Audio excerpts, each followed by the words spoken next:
Mom didn't cry. She didn't slam the phone. She didn't even ask why. She just said, "A backyard." "Really, Julia? That's not a real wedding. That's a garden party for poor people." Then she hung up. That was the moment I knew she wouldn't come. Not because she was sick, not because the date didn't work, not even because of some family emergency. She wouldn't come because my wedding in her eyes wasn't worth showing up for. It wasn't big enough.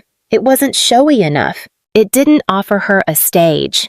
I sat on our porch for a long time after that call the old wood, pressing into the backs of my thighs, the winter air cutting through my sweatshirt. My fingers held the phone like it might still ring, like she might call back and say it was a joke or that she didn't mean it. But the silence just settled in dense and immovable. Malik came out eventually carrying 2 mugs of tea. He didn't ask what happened. He didn't need to. He just handed me the mug and sat beside me, letting the steam rise between us like a curtain of quiet understanding. "She said no," I finally murmured. He nodded. Because it's in the backyard, I managed a small, bitter laugh. Because it's not a ballroom, no chandeliers, no monogrammed napkins, no plated beef tenderloin with wine pairings. It doesn't match what she pictured when she imagined the day her daughter got married. She imagined herself in it, he said after a pause. That landed. It wasn't about me. It never was.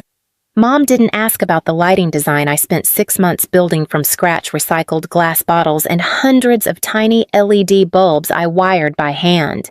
She didn't ask about the way we turned our backyard into a lantern-lit grove, how we dug and replanted the wildflower beds ourselves.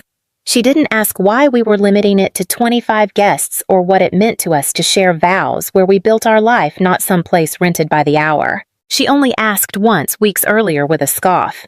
"You're not doing it potluck style, are you?" She didn't wait for an answer. It's strange, isn't it?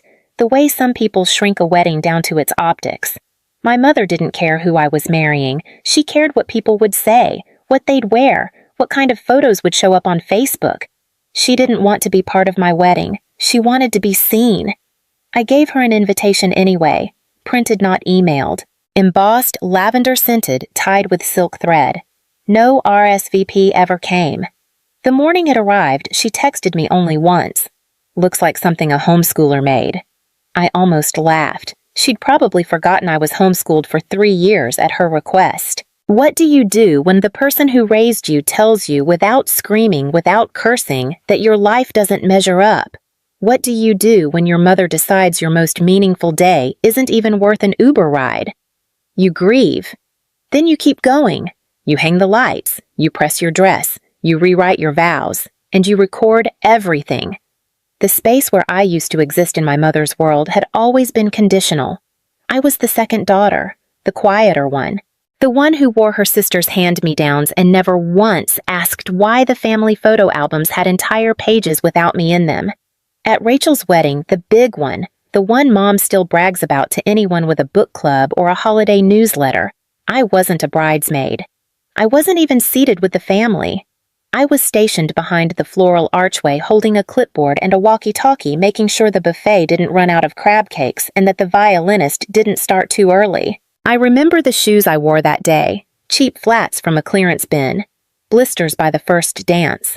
I remember Rachel's dress, hand-beaded imported silk, cost more than my college tuition, and how Mom adjusted the train just before the ceremony, tears in her eyes, like she was crowning royalty. "You'll get your turn," she whispered when I tried to step into the room for a photo. My turn never came. What I got instead were tasks. Carry this, check that, be useful. Don't be in the way. The only picture I appear in from that entire wedding weekend is a blurry side profile shot where I'm wiping down the cake table in the background. Someone once tagged me in it and called me the help. I laughed. I didn't correct them. By then, I'd learned my place. So when I told Mom I was planning something small, intimate outdoors, no bridal party, no speeches, just vows and shared bread, she blinked. Small, she repeated like I'd said illegal. She pursed her lips. "That's disappointing, Julia. Don't you want something people will remember?" I wanted something I would remember. I wanted the people I loved, the man I'd chosen, music under open sky, Plates passed hand to hand instead of cold chicken delivered by servers with name tags. I didn't need chandeliers. I didn't need a $10,000 cake. But Mom's face told me I'd already failed, that my choices embarrassed her, that not the wedding, not the scale, but I was too small. Rachel called a week later. I thought maybe she was reaching out trying to bridge the growing silence.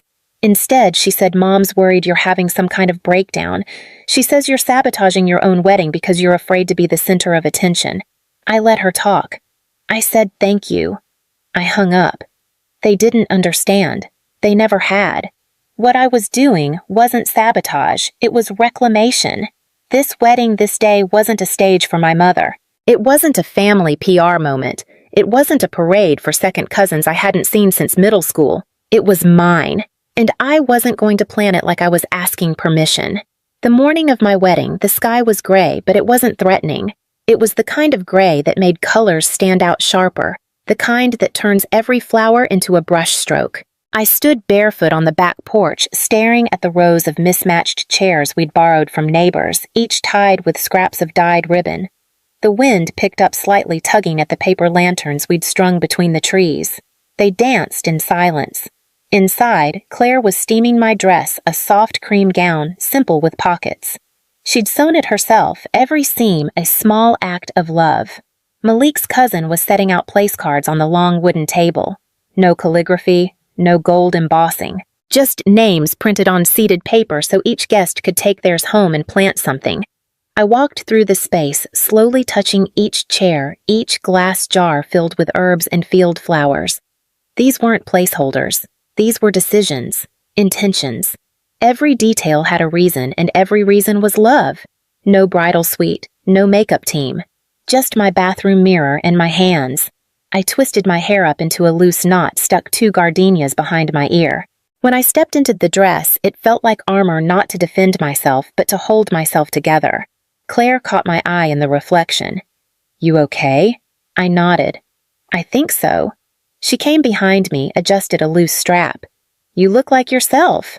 I've never felt more like myself.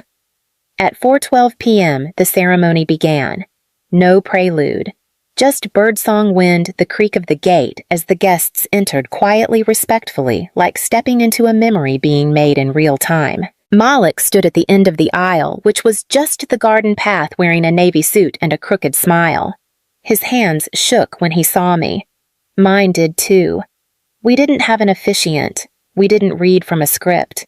We spoke to each other, not to the audience. I don't remember exactly what we said, but I remember what it felt like standing still for the first time in years. Like being heard by someone who wasn't waiting for their turn to speak. After we kissed, everyone clapped, not politely, but wholeheartedly. My favorite sound. Dinner was served from giant enamel pots, family style. No servers, no plated service. Just bowls passed down the table, laughter echoing off the ivy-covered fence, someone humming along to a Van Morrison song playing through a borrowed speaker. When night fell, the lights came on, all those hours of wiring and careful placement, and the whole yard glowed like a firefly had taken up residence in each tree. Claire leaned over at one point and whispered, "This looks like a film set." But it didn't. It looked like home. And I knew, even as I laughed and drank and danced barefoot under those lights, that the people who were missing wouldn't see this. Not in real time, not in color, not in context. They wouldn't see the way Malik looked at me during our first dance. They wouldn't hear the toasts from people who actually knew us. They wouldn't taste the lavender lemonade or the fig cake or smell the rosemary smoke from the grill. They'd just see pictures, and by then it would be too late. We hadn't planned to post anything, not right away at least. Our friend Devin, a filmmaker, not a wedding videographer, had offered to document the day as a gift. She shot it like a memory. No wide, sweeping drone shots, no slow-motion veil toss. Just us as we were setting tables, fixing hair, holding hands under string lights. 2 weeks after the wedding, she sent over a short film, 90 seconds long. No narration, no captions. Just music, soft and slow. It began with Malik wiping his palms on his pants before the ceremony, then cut to me tying a ribbon around a jar of wildflowers. The final shot was of us dancing barefoot on the flagstones with the paper lantern swaying above like stars pretending to be close. It made me cry. I watched it 3 times alone in our living room before calling Malik in. He didn't speak while it played. When it ended, he took a long breath and said, "She made it feel like something ancient." I nodded. "Do you think it's petty if I post it?" He smiled, not unkindly. "Sometimes petty is just the truth finally told, so I posted it." Quietly. No hashtags, no captions beyond October 8th. Home. Love. And then I put my phone down and went to bed. By morning, the views had passed 20,000. By noon, it had crossed 50. By dinner, a writer from an indie design blog had messaged me, "Is this your wedding? Can we feature it in our next issue?" I blinked at the message, then reread it. I hadn't expected that. By the end of the week, we were on 2 online magazines and a viral roundup article titled, "The Most Beautiful Backyard Wedding You've Ever Seen." I didn't feel vindicated. Not exactly. I felt seen. In a way, I hadn't expected to be, not by strangers, but by people who hadn't rehearsed a version of me they liked better. And then the calls started.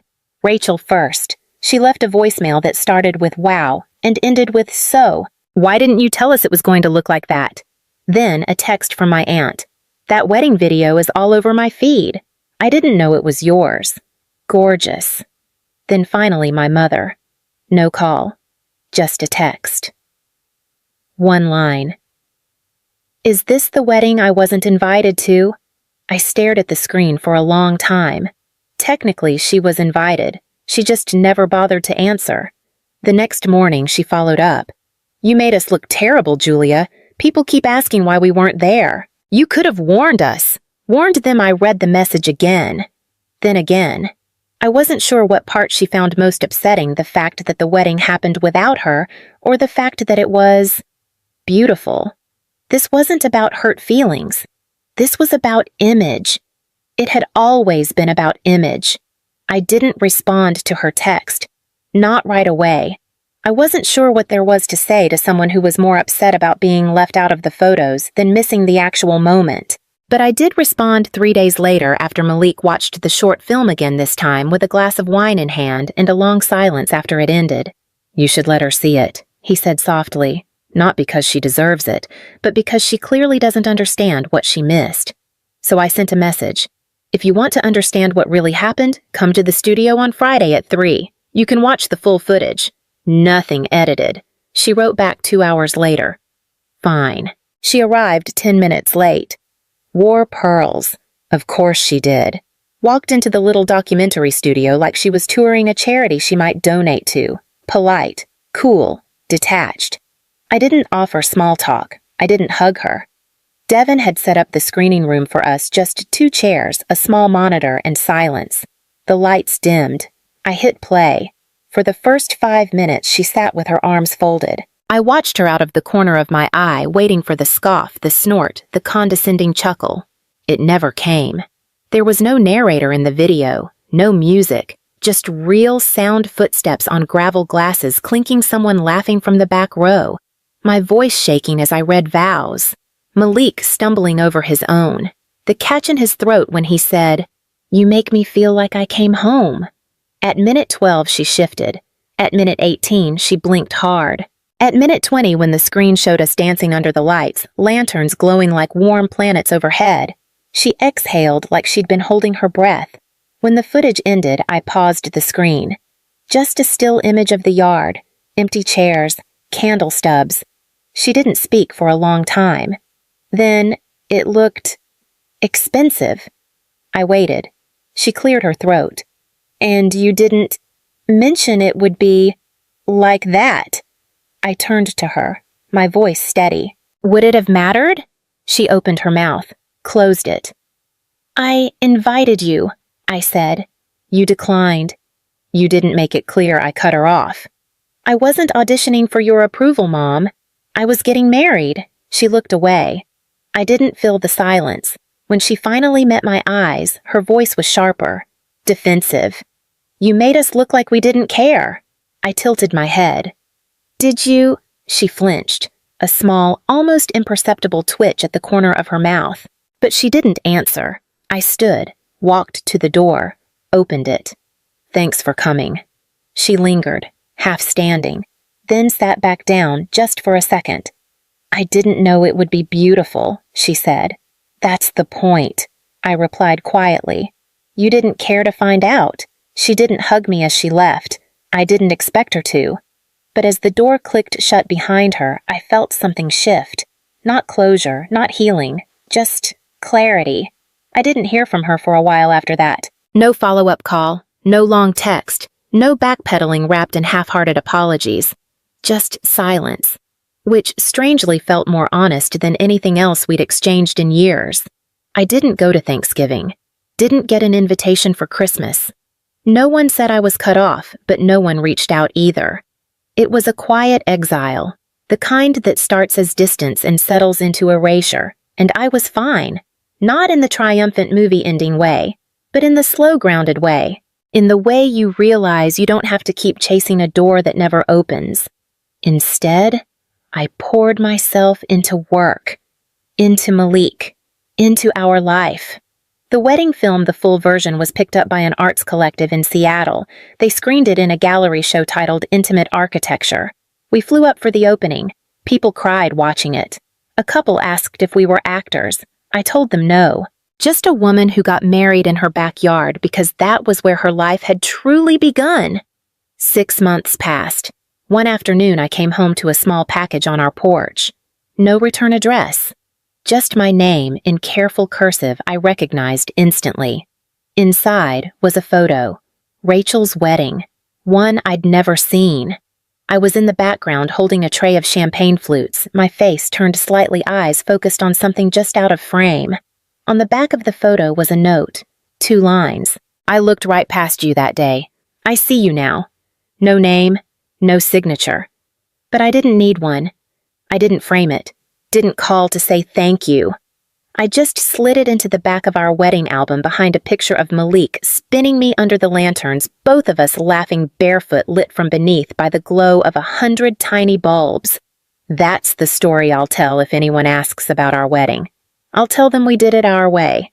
I'll tell them we planted wildflowers where people expected roses, that we fed our guests from our hands, not a caterer's checklist, that we danced on gravel and laughed under paper moons, and that we invited everyone who mattered, even the ones who didn't show up. Because in the end, a wedding isn't made by who attends, it's made by who stays. And when I look at the photos now, I don't see what's missing. I see what remained.